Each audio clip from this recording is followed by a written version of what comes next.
Hello, fight fans. I'm James Smith. Welcome to In This Corner TV. We're at the MGM Grand in Las Vegas. We're on Saturday night on Showtime Championship Boxing. The main event should be a great one. Amir Khan takes on Devon Alexander. Two welterweights, very important showdown. The co-main event, one of the most exciting welterweights in all of boxing, unbeaten Keith one-time Thurman in action. Here's pre-fight reaction. Let's talk about how complete a fighter you are right now. I'm getting there, I'm getting there. I'm getting better every time. I'm in the gym, I'm working on things, specifically, becoming better as an all-round fighter. And, I can see the change in me when I'm sparring, when I'm training hard, when I'm fighting now. You can see in the last performance against Luis Collazo, you see a big change in Amir Khan. He's not like, I'm not always on my toes now, going in and out and fighting and, not thinking. I think about before, every attack. I think before I make an attack, and I think about where I'm going to be after that attack. So it's all about thinking. As I'm getting older, I'm getting mature and I'm getting wiser. So yeah, I think it's more calculated, more in control. Definitely. I mean, you can see the punch percentage. I mean, I was like 51% connection. My connection was the percentage was very high in the last fight. And I think that comes with age. As you get more experience under your belt, you be more smarter and you pick your shots at the right time. One of the things I noticed in the Collazo fight, and maybe Virgil has brought this to your game, is your balance. You're more on balance now after your shots. Yeah, definitely. I mean, I used to get put down with shots because I used to be off balance, and the balance is everything. So basically, with Virgil, he wants me to be in the right position. He wants me to be in the right balance. So when I throw a shot, I want to be in a good position, just in case I miss and I get caught with a shot or counter shot. So yeah, he's worked on them specific things, and I see a massive difference in them. Devon Alexander, a southpaw, you just looked really good against Collazo, a southpaw. Your right hand and your left hook. What do you expect in this fight Saturday night?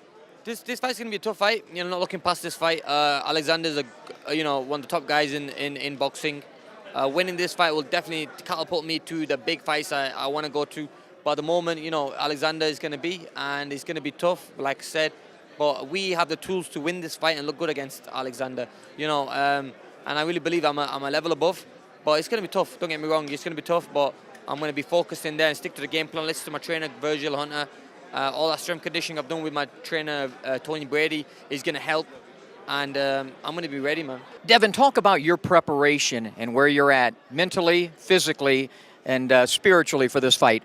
I'm all of those and above. I'm just ready.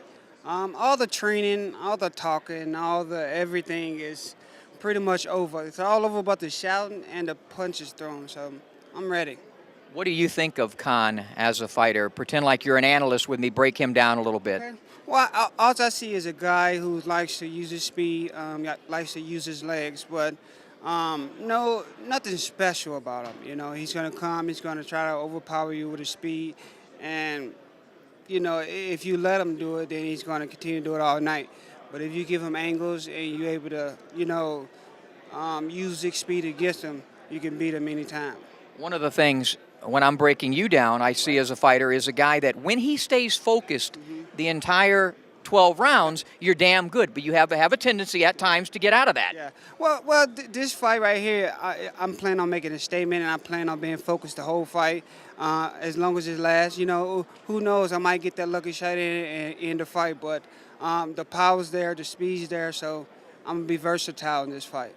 You have more power, I think, than people give you credit for when you set down on your punches, but you use speed like Khan. Is this one, because he's chinny, is this one where perhaps you might take a little bit off of the speed game and work more on the setting down on your shots? Well, of course. I'm gonna show him that I can match him speed too, but I'm also gonna show him that I got power. So that's what I meant by when I said versatile. I'm gonna do it all. Talk about this training camp in preparation for this fight on Saturday night. It's pretty much the same. At this point in my career, being a 12-round fighter, we have a real decent formula that we abide by in training. For the most part, 8 weeks to 6 weeks out.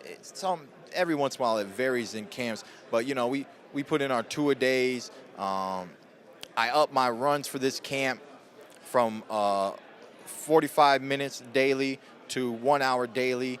So we make minor adjustments, but we have a blueprint, and we abide by that blueprint. And Dan works you, doesn't he? He sure does, man. For As a matter of fact, it's Dan's birthday today. I don't know if he's 62, maybe 62. He's a very young 62. He's also a member of the Florida Boxing Hall of Fame with me, and a heck of a trainer. What does he do best as a trainer? Mitt work. There is nobody that works the mitts like Dan. I can guarantee it, hands down. You know, as an amateur, I've been in an international competition where they got their own trainers for the teams, you know, and you got to work with separate trainers. The way that Ben used to work the mitts, you know, a lot of trainers will tell you what to throw. 1, 2, 3. Do this. Pivot here. Do that. Slip this. Slip that. Dan doesn't do any of that. Dan holds up the mitts at a legitimate angle, and it lets his fighter pop off the counter. You know, 1, 2, 3, however you want to throw it. And like I said, he kind of keeps one mitt a little angled for you throw short uppercuts and hooks, you know. And so he pays attention, man, like a fighter. Dan remembers what it was like being in the ring, and he does his best to read his fighters' movements. He'll tell you, I'm one of the trickiest fighters that he's ever had. And then another thing is, while he sees that a fighter might kind of be trying to take a break or getting a little fatigued, he'll flick a jab at you. He'll throw a hook at you. Making you work and think at the same time. And he never tells you. He doesn't warn you. He does it just like a fighter. He's got his hands up. He's got the mitts up, and then he shoots. Your opponents don't warn you either, right? That's right. They don't warn you. And then Dan even will try to feint. Yeah. So he'll try to make himself unpredictable. Yeah. But you know, like I said, I'm a little too slippery for the old man, you know, a little too slippery. He says the last time he saw reflexes like that was Winky Wright. Well, you've been too slippery for all your opponents thus far. I think you're in a great position right now in the whole landscape of the welterweight division. Chavez is fighting Bradley across the street. You already beat him in a real good fight. Amir Khan's taking on Devon Alexander.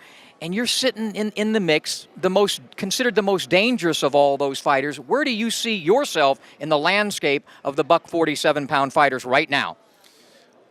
I don't know how many fighters we have in the welterweight division that I could fight, but we're in Vegas, right? So why don't we put their face on a pair of dice and give it a roll? You know what I'm saying? I'm ready, man. Put me in with anyone. Anyone. Well, what about Saturday night? What do you know about Bundu, your opponent? What's going to take place there? Bundu, European champion, 2000 Olympian, 31-0, 11 knockouts, 2 draws. He's smart, man. He's a busy fighter. He's got a lot of movement, very rhythmic fighter. He switches from southpaw, right-handed, southpaw, right-handed. He does what he wants when he wants to, for the most part. I think he thinks it confuses his opponents, at least everybody in Europe. He's been able to confuse with that strategy. I'm looking forward to what he plans on doing. He's made the statement that he's going to respect my power, which he should, but I do believe that he's going to fight his fight, and I'm just going to be there every single round, making adjustments and looking for the knockout. Saturday night, you guys can expect an awesome, awesome performance, and watch me be victorious Saturday night.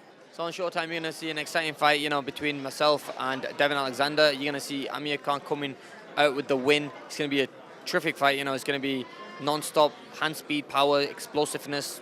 It's going to be great, man. So don't miss it, guys. Showtime Sports. First off, Saturday night here at the MGM Grand is a terrific card. This whole card is stacked with talent from the bottom to the top. So, you know, if you're a true boxing fan, get here as early as possible and enjoy a tremendous night of boxing. When we get down to the co-main event with me and Bundu, you know, you're looking at one time. My motto is KOs for life and don't blink. So that means get your food ready, get your drinks ready, and go to the bathroom before that first bell rings, because you never know when that knockout's going to occur. I can guarantee you that Saturday night is going to be a terrific night of boxing.